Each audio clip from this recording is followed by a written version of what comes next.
మీరు ఎందుకు ఇన్ని ఇయర్స్లో చాలా తక్కువ సినిమాలు అసలు అంటే 2013లో కెరీర్ స్టార్ట్ చేసి 2025 వచ్చినప్పుడు ఓన్లీ 8 సినిమాలు మాత్రమే ఎందుకు? ఒకటి నా ప్రయత్న లోపం కూడా కొంచెం ఉంది. ప్రయత్నం ఇన్ ద సెన్స్ ఎలాగ? ఎలాగంటే ఇప్పుడు ఫర్ సపోజ్ ఇప్పుడు సినిమా అవుతుంది కదా, ఈ సినిమా అయిపోయిన వెంటనే ఏదో ఒక హీరో పిలిచి నాకు సినిమా చెయ్యనగా హీరో పిలిచాడు కదా అని వెళ్ళిపోను నేను. హీరో పిలిచాడు కరెక్టే, కథ ఏది అర్థమైంది కదండి. ఏదో కథ ఎక్కించేద్దాం ఇలా చేయలేను నేను, నా వల్ల కాదు అది, నేను చేయలేను అలాగా. నేను ముందు ఎవరు పిలిచినా సరే అలాగే సార్ కథ రెడీ అయిపోగానే నేనే మీకు ఫోన్ చేస్తాను సార్ అంటారు.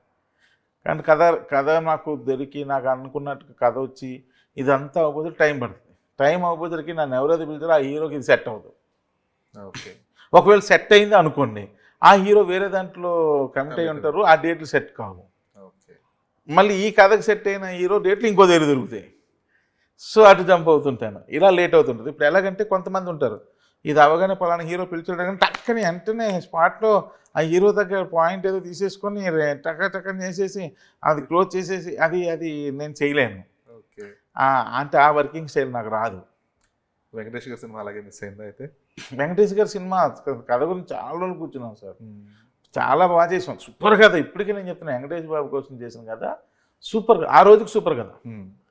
క్లైమాక్స్ ఒక్కటే బాగాలేదు, నాకు నచ్చట్లేదు, ఆయనకి నచ్చట్లేదు.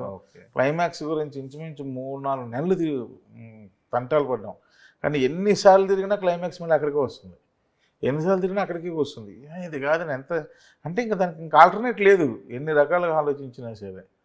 సో ఏదో ఒకటి చేసేసి తోసేద్దామంటే దానికి వెంకటేష్ బాబు ఒప్పుకోరు, నాకు కూడా అంత ఇంట్రెస్ట్ ఉండదు ఏదో ఒకటి చేసేయాలంటే.